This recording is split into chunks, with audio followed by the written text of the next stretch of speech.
네, 안녕하세요. 한의사 이경입니다. 자, 저번 시간은 비만에 의해서 생기는 뇌수액, 물의 저류 부종에 대해서 말씀드렸는데요. 오늘은 그 중에서도 여성분들이 가장 고민하시는 문제 중에 하나인 다리 부종, 하지 부종에 대해서 말씀드리겠습니다. 앞서 비만하게 되면 작동 코든 부종의 문제를 갖고 오시는 분들이 많다고 말씀드렸는데요. 그 중에서도 하지 부종은 여성들을 괴롭히는 가장 큰 적이라고 할 수 있습니다. 특히 오래 서서 근무하는 환경에 있거나 갱년기에 순환 기능이 확 떨어지는 중년 여성들의 경우에는 오후만 되면 다리가 붓고 아파서 고생하시게 되는 경우가 많은데요. 물론 학원 강사분들이나 또는 안내하는 일을 하시는 분들, 그러니까 한 자리에 붙박이로 오래 서 있는 일을 하시는 분들은 누구나 조금씩 붓기는 합니다. 우리 몸의 체액은요, 중력의 영향을 받을 수밖에 없겠죠. 그래서 아침에 일어나서 보면 누워 자는 동안에 얼굴이 좀 부어있게 되고요.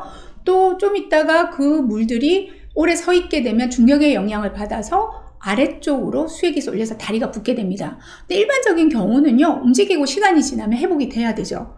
근데 문제는 어떤 분들에게 있어서는 해도 너무할 정도로 심하게 그리고 오랫동안 부어있다는 거죠. 붓다 못해서 아프기까지 한 경우가 많아요. 자, 정강이 부위를 눌러보게 되면 제일 좋은 게 그 부위는 본래 살이 없기 때문에 곧바로 뼈와 피부가 닿아 있는 부위라서 물이 저류가 되면 금방 알 수 있는 부위이기 때문입니다. 이 정강이 부위를 손으로 눌렀는데 푹 들어가는 경우가 있어요. 자, 이렇게 되면 그만큼 내 다리에 부종이 많이 생겨져 있다는 증상으로 받아들일 수 있는데요. 다리가 붓다 보니 오후가 되면 몸은 천근만근 같고 또 발이 퉁퉁 부어서 신발이 맞지 않는 경우도 있습니다. 겨울이 되면 양말 자국이 선명하게 나타나게 되는데요.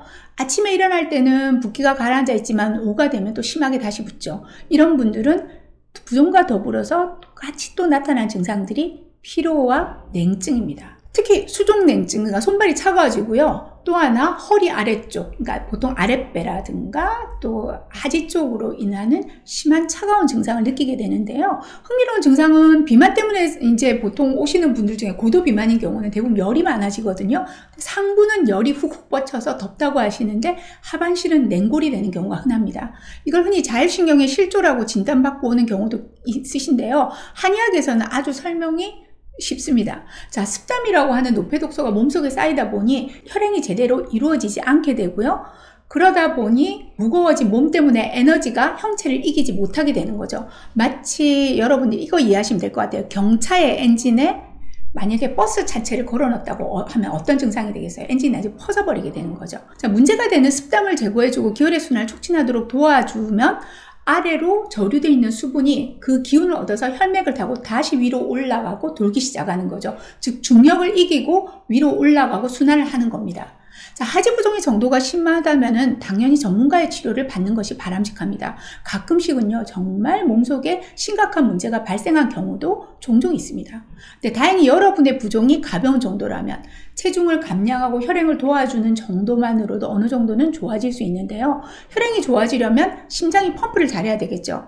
자, 심장에서 다리까지 혈액이 가는 길은 비교적 수월해요. 자, 심장이 펌프질을 하면 중력의 힘을 얻어서 아래로는 쭉 내려가게 되겠죠. 그런데 다시 다리에서 위로 올려보낼 때는 중력의 힘을 이겨야 되는 거니까 심장의 펌프질만으로는 부족하게 됩니다. 자, 이때 다리에 있는 근육이요, 심장을 도와서 수축과 이완을 해줘서 펌프질의 보조작용을 하게 됩니다. 이것을 바로 다리가 제2의 심장이라고 부르는 이유이기도 합니다.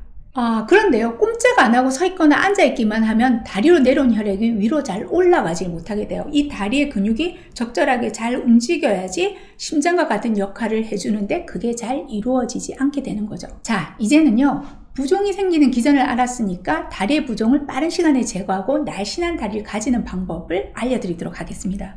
직업상 어쩔 수 없이 한 자리에 오래 서 있거나 한다면 거기에서 제자리 걸음을 하거나 발 뒤꿈치를 수시로 들었다 내렸다 하는 동작이라도 하는 것이 중요합니다. 별 동작이 아니라고 생각하시겠지만 그것만으로도 우리 다리의 근육들은 움직이고 운동을 하게 되는 거거든요. 자, 앉아서 일하는 분이라면요, 최소한 발목이라도 자주 까딱까딱 하는 동작을 해주세요. 발목을 위로 올렸다 내렸다를 반복해주면 앞쪽에 있는 하지의 근육과 뒤쪽의 종아리 근육이 수축과 이완을 반복하게 됩니다. 보통 오래 서 있으면 부종이 잘 생긴다는 것은 잘 알고 계신데 서 있더라도 걸어 다니는 일을 하는 분들과 한자리에 붙박이로 서 있는 사람 중 누가 더 심하게 다리가 부을까요? 또는 서 있지 않더라도 하루 종일 한자리에 앉아 있는 사람의 다리는 어떨까요?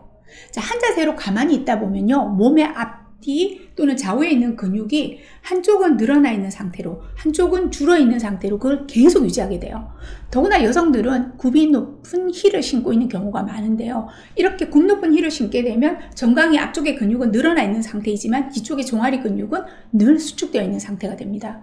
앉아있는 것도 마찬가지 이런 기전으로 따라서 움직이게 되는데요. 이렇게 장시간 유지하게 되면 근육은 딱딱하게 굳어요. 그대로 경결이 되다 보니까 탄력성을 잃게 돼서 그 속을 지나는 혈관을 관리하는 힘이 현저하게 떨어지게 됩니다. 당연히 다리 쪽의 혈액순환이 방해를 받게 되니까 다리가 붓게 되는 거죠. 자, 이때는 잠깐이라도 걸을 수 있다면 제일 좋죠. 그게 힘들다면 방금 말씀드린 대로 스트레칭을 종아리가 이런 상태로 수축이 돼 있다면 반대로 종아리를 뒤로 밀어서 펴주는 거죠. 굳어서 짧아지고 단단해진 근육이 유연해져서 제 길이를 찾을 수 있도록 해주는 운동이 바로 이런 스트레칭입니다.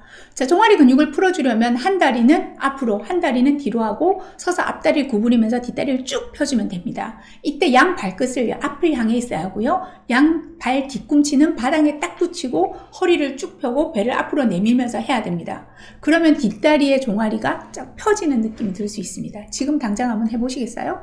자, 이외에요. 저녁 때 집에 돌아오게 되면 벽에다 다리를 높이 올리고 부은 것이 가라앉을 때까지 누워있는 것도 큰 도움이 됩니다. 또 반신욕이나 각탕도야 아주 좋습니다. 40도 내외의 뜨끈한 물에 다리 근육을 풀어주면 혈액순환이 빨라지고 원활해지게 되죠. 따뜻한 물수건을 이용해서 근육을 풀어주는 마사지나 지압법도 도움이 됩니다. 자, 제가 여기서 중요한 혈자리 2가지 알려드릴게요. 자, 종아리에 여러분들이 앞 발꿈치를 이용해서 섰을 때 종아리가 두 갈래로 딱 갈라지는 갈림길이 있습니다.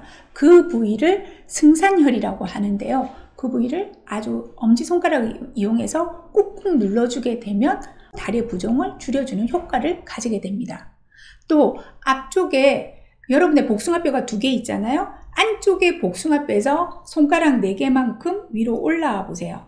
그 부위에 삼은교라는 혈자리가 있는데요. 그 부위를 꾹꾹 눌러주거나 손가락을 이용해서 쭉쭉 당겨서 마사지를 해주는 방법도 좋습니다. 중요한 것은요, 역시 매일매일 습관화해서 해주시는 것이 좋습니다. 자, 이제 다리가 예뻐졌다면 다음번에는 얼굴이 예뻐지는 얼굴 부종 관리법에 대해서 알려드리도록 하겠습니다.